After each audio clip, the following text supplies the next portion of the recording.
मेरे जीवन का बहुत सा हिस्सा गाजीपुर नामक एक शहर में बीता है। क्लास थर्ड तक मैं वहां पला बड़ा हूँ। और मेरे पिताजी जब पुलिस में थे तो मैं वहीं पुलिस लाइन में आवासरत होकर के सेंट मेरीज कॉन्वेंट करके एक स्कूल था जहाँ पे मैं पढ़ा बड़ा। और मैं आपको बता दूं गाजीपुर का इतिहास, गाजीपुर कभी भी अपराध मुक्त नहीं रहा है। आप लोग बहुत अच्छे से वाकिफ होंगे, बड़े बड़े नाम जो कि वहां से निकले हैं और बड़े बड़े अपराध किए हुए हैं, बड़े बड़े अपराधों में उनका नाम है और कई लोग तो काफी अच्छे अच्छे पोस्ट पर भी हैं। आज हमारे साथ वहीं के एक व्यक्ति हैं जो कि 28 साल की उम्र है उनकी और सर्वेश राय नाम है उनका, जो कि खुद अपराध की दुनिया में है और काफी ढेर सारे मुकदमे इनके ऊपर ऑलरेडी चल रहे हैं। 20+ मुकदमे, जिसमें मर्डर के मुकदमे भी हैं और ढेर सारी चीजें हैं। आज हम उनसे बात करेंगे और जानेंगे कि क्या इतिहास रहा है उनका और क्या गाजीपुर की धरती में सच में ऐसा कुछ है कि लोग, वहां के लोग अपराध की दुनिया में कदम रख देते हैं या फिर कुछ और कारण है। बात करते हैं, हमारे साथ है सर्वेश राय जी। नमस्कार भैया। नमस्कार मालिक। कैसे हैं आप? बढ़िया है भैया, बस चल रहा है। खुश हैं? हाँ, इस लाइफ में ज़्यादा खुश हैं। इस लाइफ का मतलब? अब मोटो ब्लॉगर हो गए हैं जी, तो अब इसमें थोड़ा पहले के अकॉर्डिंग लोग जो है इज्जत से पेश भी आते हैं। कहीं जाने पर उनके बिहेवियर में एक पॉजिटिविटी मिलती है, डर के बजाय थोड़ा एक ऊर्जा देखने को मिलती है कि लोग देखने को उत्सुक रहते हैं। जैसे आपने अभी बोला पहले के मुकाबले, हाँ जी, तो हम लोग पहले चलते हैं, शुरू से शुरू करते हैं। बिल्कुल। तो जन्म कहाँ हुआ आपका? हमारा जन्म हुआ है दिल्ली RR हॉस्पिटल, आर्मी के।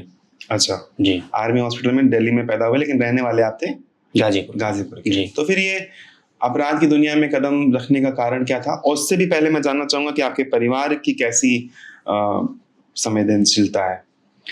बहुत ही सिंपल लोग हैं जी। 5 ही लोगों का परिवार है हमारा। मम्मी पापा, हमारे एक बड़े भाई हैं, एक बहन है, वो भी बड़ी हैं हमसे, और हम दोनों भाइयों में बड़ी हैं वो, तो उनकी भी शादी हो गई है। एंड हम लोग पहले तो 12 साल इलाहाबाद रहे थे। 12 साल इलाहाबाद के बाद जब बाबूजी हमारे रिटायर किए आर्मी से, तो हम लोग आ गए गाँव पर। अच्छा, पिताजी आपके आर्मी में सर्व किए हैं? हाँ जी। और वो कारगिल में भी रहे हैं 3 महीना, और 26 साल जो है कंटिन्यूअस उन्होंने आर्मी को दिए हैं। ठीक है। तो और आपकी पढ़ाई कैसी रही?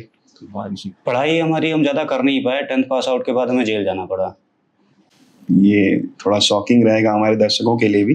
तो जेल जाने से पहले मैं जानना चाहूंगा कि आपका अपने परिवार में कैसा संबंध था? आपका अपने परिवार में कैसी रिलेशन था? जब आपने कहा कि आप 10th में ही अपराध की दुनिया में कदम रखने लग गए थे, तो आपके परिवार का क्या था आपके प्रतिक्रिया? सब लोग नॉर्मल थे, क्योंकि सबको पता था कि कोई सा भी काम हम बिना किसी कारण नहीं करते हैं। ये हमारा बचपन से एक हिसाब किताब है कि अगर हमें घर से बाहर 5 मिनट के लिए भी निकलना है तो कोई कारण होना चाहिए। कहीं जा रहे हैं तो कोई कारण होना चाहिए, कुछ काम होना चाहिए। वो काम किसी से मुलाकात करना भी हो सकता है, लेकिन होना चाहिए।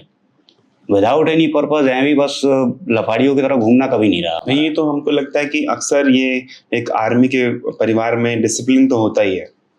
डिसिप्लिन होता है भैया, बट फैक्ट ये भी है कि हमारे अकॉर्डिंग जो हमारे भैया हैं वो इस तरह की मेंटालिटी से नहीं है। उनकी मेंटालिटी हमारे अकॉर्डिंग काफ़ी अलग थी। वो यूं ही घूमने निकलते थे और काफ़ी बहुत ज़्यादा अलग हैं वो हमसे। लेकिन हम शुरू से ही अकेले रहना, किसी से बातचीत नहीं, स्कूल में भी किसी से कोई बातचीत नहीं, और सवाल पूछे जाने पर जवाब भी नहीं देना। अपराध की दुनिया में कैसे कदम रखे? सिंपल था जी। यहाँ हम लोग जब गांव पर शिफ्ट करे तो हमारे बाबूजी जो हैं वो एक नया बिजनेस का प्लान करने लगे। उनके दिमाग में था कि कुछ अच्छा बिजनेस करेंगे तो गांव पर ही रह के कुछ अच्छे पैसे कमाए जा सकेंगे, और प्लस पेंशन भी रहेगी तो अर्थव्यवस्था में जो है अच्छा खासा सुधार होगा। तो उन्होंने किसी की सलाह पर एक आटा चक्की का स्थापना कर दिया, और वहाँ से चीज़ें जो है बहुत ज़्यादा बिगड़ने लग गई तब जब वो धुआंधार चलने लग गई। तो जितने भी हमारे आस पड़ोस के लोग थे उन लोगों को, फिर जो गांव के लोग थे उन लोगों को काफ़ी ज़्यादा जलन, ईर्ष्या, ये सारी चीज़ें पैदा हुई। तो कोई और पॉइंट तो था नहीं झगड़ा करने का, क्योंकि जहाँ जहाँ हम लोगों की ज़मीनें भी थी वो भी काफ़ी स्ट्रेट फॉरवर्ड चीज़ें थी। उसमें किसी भी तरह से टांग अड़ाना संभव नहीं था। हालांकि फिर भी एक आध लोगों ने कोशिश करी। वो मेड़ वगैरह जो होती है उसे तोड़कर थोड़ा एक्स्ट्रा जोत लेना, एक्सेट्रा टाइप का। तो वो थोड़ा ही 2 ही 4 बात पे सुलट गया मामला। परेशानी तब खड़ी हो गई जब हम लोग जो है गली के सारे डॉग्स को फीड कराते थे। इसमें सबसे आगे रहती थी हमारी माताजी और हमारे भैया। वो आज आप भी लोग गली के कुत्तों को खाना हाँ जी, खिलाते थे। हाँ जी। और वो जो अभी बताया ना आटा चक्की, वहां पर भी हमें लग रहा है कि तकरीबन 2014 आते आते 17-18 हो गए थे बच्चे। ये कौन सा गांव था? सॉरी मैं रोक रहा हूँ आपको। सुगडहरा गांव है जी, सुगडहरा। भांवरकोल थाने में पड़ता है सुगडहरा गांव में। जी आगे बता रहे थे आप। ये मोहम्मदाबाद तहसील से आगे है ये। जी। तो वहाँ पे 17-18 नियर अबाउट बच्चे हो गए थे। तो बहुत सारी चीजें थी जिन लोगों को देखकर मतलब लोग जो है धीरे धीरे भड़क रहे थे। 17-18 कुत्ते के बच्चे हो गए थे। हाँ जी।